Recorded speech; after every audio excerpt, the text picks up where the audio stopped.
Pertama, tidak ada satu orang pun di dunia ini yang mau miskin, itu aja ya. Prinsipnya itu pasti ada ya. Cuma kadang-kadang banyak di antara kita yang seringkali perilakunya itu membawa kita kepada jurang kemiskinan. Tapi supaya kita tidak usah buang waktu saja, saya akan langsung kasih saja 3 hal yang harus kita lakukan supaya kita bisa terhindar dari jurang kemiskinan. Oke, 3 hal kita ya, 3 masuk hal ya.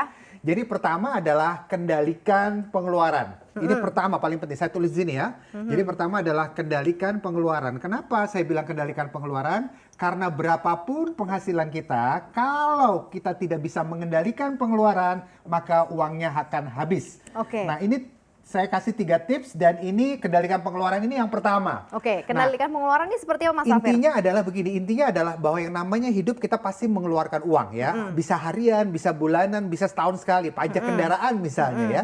Tetapi intinya adalah bahwa yang namanya pengeluaran tuh hanya 3 macam, ada wajib, butuh, sama ingin. Oke. Wajib itu biasanya kita sudah tahu berapa. Contoh misalnya setiap bulan kita udah tahu. Konsumsi ya, kayak kita makan udah ya. kita udah tahu kita keluarkan uang buat apa udah tahu. Butuh juga begitu. Kita paling beli beras berapa kita udah tahu. Pengeluaran untuk sekolah udah tahu. Jadi wajib dan butuh biasa ada batasnya dan kita sudah tahu. Tapi ingin seringkali itu tidak ada batasnya. Dan karena ingin itu tidak ada batasnya, maka seringkali kita tidak bisa menebak akan jadi berapa. Masalahnya ini dia. Seringkali wajib dan butuh kita mengeluarkan uang tuh pakai logika. Wah, sehingga apa? Sehingga kalau harganya naik kita protes, kita marah. Wah, tol naik, wah ini naik segala macam. Tapi ingin kita seringkali itu nggak pakai logika, tapi pakai emosi. Ingin harus nggak dibatasin juga sebenarnya? Masalahnya adalah kita ingin mengatasi ingin, cuma seringkali karena ingin itu asalnya dari emosi, maka seringkali susah kita membatasi ingin.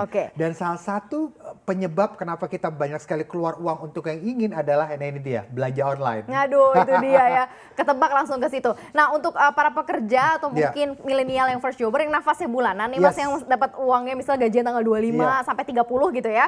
Ini harus ngaturnya seperti apa untuk langsung menyelesaikan yang wajib, yang butuh, dan menyisakan yang untuk ingin, plus ini yang sisanya adalah yang hilang. Yang hilang dalam pengertian udah mungkin buat tabungan, buat investasi atau buat apa, seperti kuncinya adalah dia harus keluarkan uang untuk hal-hal yang memang penting ya.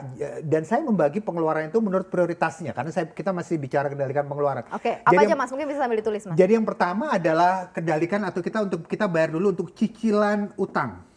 Kalau ada cicilan utang, dan cicilan utang ini macam-macam ya. Cicilan utang ini macam-macam, bisa utang ke bank, utang ke teman, utang sendal, utang batik dan lain sebagainya. Ini yang pertama. Kemudian kedua adalah kita tabungkan ya. Kita tabungkan. Ini yang kedua, kita tabungkan, kita investkan, tabung dan invest. Ini hal kedua atau prioritas kedua yang harus kita bayarkan. Kemudian ketiga adalah kita bayar premi asuransi. Premi asuransi ini ketiga. Dan keempat adalah kita bayar biaya hidup. Nah, biaya hidup ini, ingin ini seringkali ada di biaya hidup. Walaupun kadang-kadang biaya hidup itu banyak juga wajib dan butuhnya. Jadi kuncinya dalam mengendalikan pengeluaran adalah prioritaskan pengeluaran itu untuk bayar hal-hal yang memang prioritas. Jadi pertama cicilan utang dulu, tabungan investasi, premi asuransi, dan yang keempat adalah biaya hidup. Oke, bisa dikeluarin nggak sih presentasinya? Mungkin ingetin lagi, mungkin kita udah sering ya. Seperti apa nih Mas Safir kalau misalnya presentasi dari pengeluaran yang ideal deh, kita bicara ideal. Yang menarik adalah tidak ada satupun presentasi ideal, tapi mungkin kita bisa jadikan beberapa hal presentasi itu untuk referensi saja. Oke, boleh. Cicilan utang itu sebaiknya maksimal 30% dari penghasilan kita. Jadi kalau misalnya kita sudah berpasangan misalnya, ya sudah cicilan utang maksimal 30%. Ya kalau misalnya kita dapat penghasilan setiap bulan katakan 5 juta rupiah, ya sudah 30%-nya maksimal 1,5 juta rupiah untuk bayar cicilan utang. Kemudian tabungan dan investasi minimal 10%. Jadi lebih boleh, kurang jangan. 20% oke, 30% oke, 50% lebih oke lagi. Tapi kalau dia bisa nabung sampai 70%, mungkin dia tinggal sama mertua.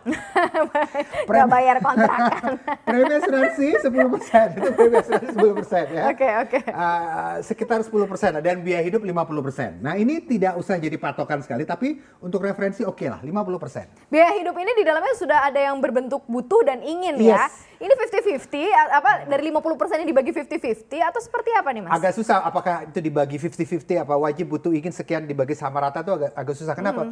Karena ada sebagian orang yang wajib dan butuhnya sedikit tapi inginnya banyak. Nah itu gimana kalau kayak gitu? Ya sudah, berarti dia harus membagi inginnya mungkin sekitar 50%, wajib dan butuhnya mungkin 25-25. Ada juga tipe orang yang wajib dan butuhnya lebih banyak daripada inginnya. Mungkin wajibnya 30, wajibnya 40, butuhnya 40, tapi inginnya cuma 20%. Jadi setiap orang beda-beda. Mengatasi biar nggak kebanyak pengennya gimana sih? Kalau belanja online apa harus uninstall semuanya? Terus gimana sih, Mas? Jadi gini, saya tidak menyalahkan belanja online. Kenapa? Karena online itu memang sudah keniscayaan. Itu harus terjadi. Betul, benar. Yang menarik adalah karena kita bicara dari sisi konsumen, saya selalu bilang bahwa kita seringkali mengeluarkan uang untuk yang ingin, bukan pakai logika, tapi pakai emosi. Nah, kenapa pakai emosi? Karena seringkali kita membaca narasi-narasi penjualan di online, di handphone kita, itu narasinya membangkitkan emosi. Contoh misalnya, luar biasa dengan membeli kerudung ini Anda terlihat lebih cantik sehingga suami akan makin sayang sama Anda.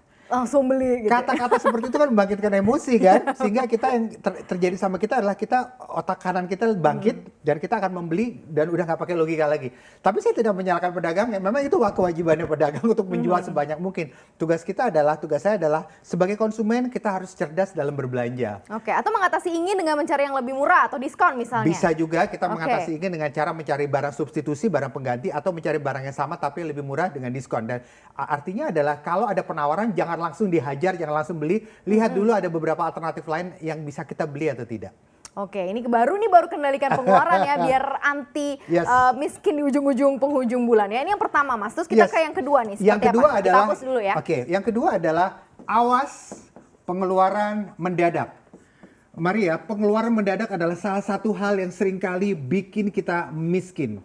Contoh misalnya tiba-tiba kita sakit dan harus dirawat di rumah sakit, tiba-tiba saudara datang pinjam uang, tiba-tiba ini, tiba-tiba itu dan lain sebagainya yang semuanya di luar rencana kita. Nah, beberapa hal yang harus kita lakukan untuk kita bisa berjaga-jaga dari pengeluaran mendadak adalah melakukan dua hal ini. Jadi pertama adalah kita harus punya dana namanya dana darurat atau dana cadangan. Nah, dana cadangan ini bisa membantu kita berjaga-jaga kalau terjadi sesuatu misalnya dengan penghasilan kita.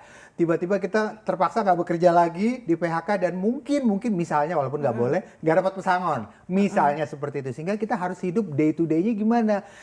Kita harus punya dana cadangan atau dana darurat. Itu yang pertama. Dan yang kedua untuk kita bisa mengatasi pengeluaran mendadak ini adalah dengan memiliki asuransi. Karena beberapa pengeluaran mendadak itu bisa diatasi dengan asuransi.